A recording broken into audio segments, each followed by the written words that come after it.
Hey everybody, welcome to another episode of Tech That Doesn't Byte. Today I'm going to take a look at the iClever BK10 Bluetooth wireless keyboard.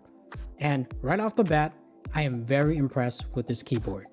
So I'm going to tell you the few things I like about it and some of the few things that I don't like about it. So the first thing I'm going to talk about is the feel of the keyboard. How does it feel?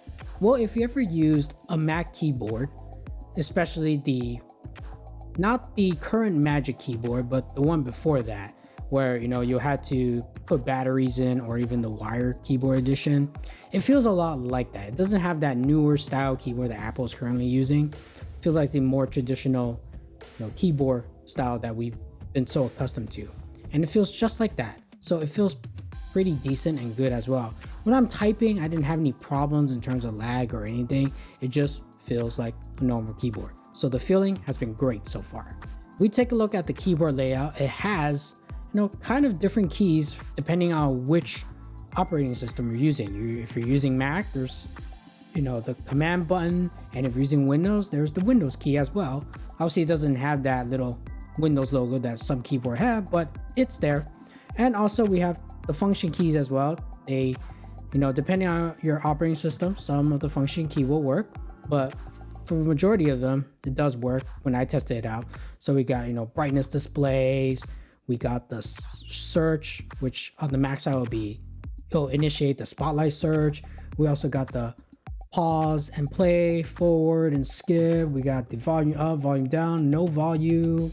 And cool thing about the F12 function key is that it can be used as a screenshot button. So if you want to take a screenshot of your desktop, you can absolutely do that. And right here, we also get to see that you can see there's 3 Bluetooth right there functions, and I will talk about that pretty soon.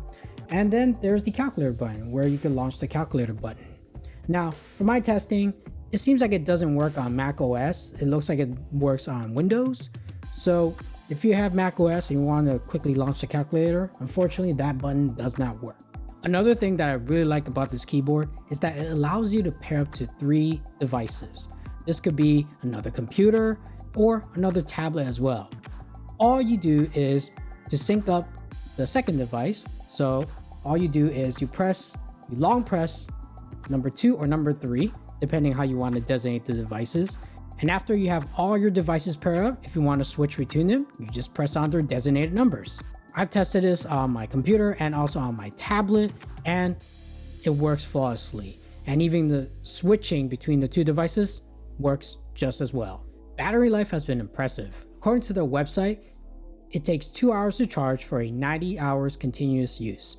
Now, that's continuous use. So sometimes I might not use this, I just turn it off, and I could even expand the battery life to even more. So you could definitely get a lot more than 90 hours with this keyboard. It also has a great way to helping you save battery as well. So let's say that if you're not using the keyboard and it's still turned on, it'll automatically disconnect it for you.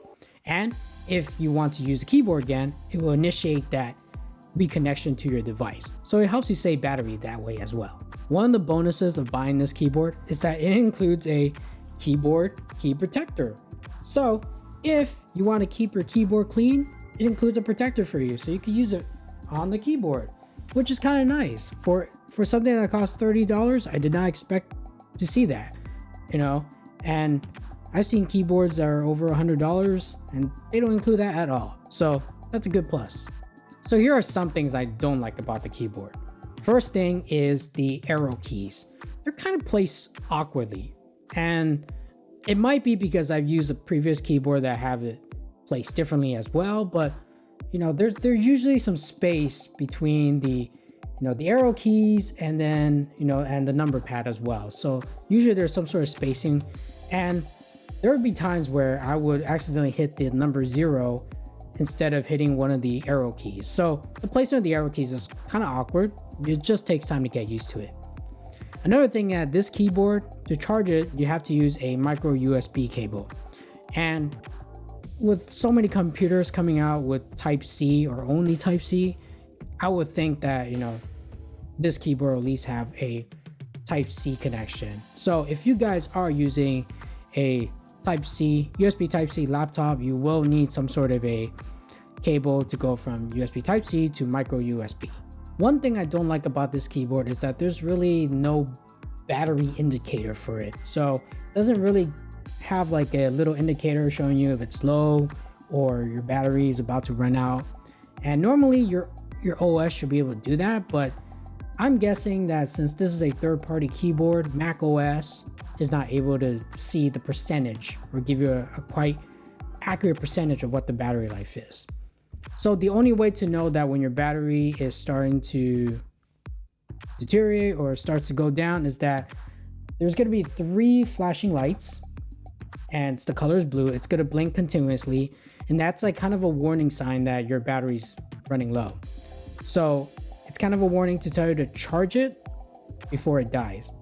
Now, an upside to that, when you see that the blue continuous lights flashing, you can immediately plug in your micro USB cable and charge it and use it at the same time. And if you want to do that, you want to make sure that your keyboard battery life doesn't die. That way you'll still be able to use it while it's still charging. So the minute you see the blue lights flashing, charge it so you'll still be able to use it before it completely dies. So do I recommend this keyboard? Yeah, I do recommend it. If you're looking for a cheaper alternative to the Mac keyboard, then this iClever BK10 keyboard is perfect.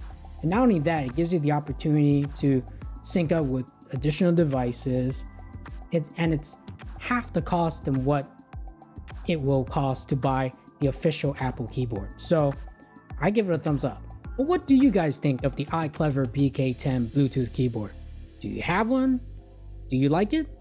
Let me know your experience, so leave your comments below. Thank you for watching. If you like this video, make sure to hit that thumbs up button and the subscribe button. And don't forget to hit that bell notification so you get notified of new episodes.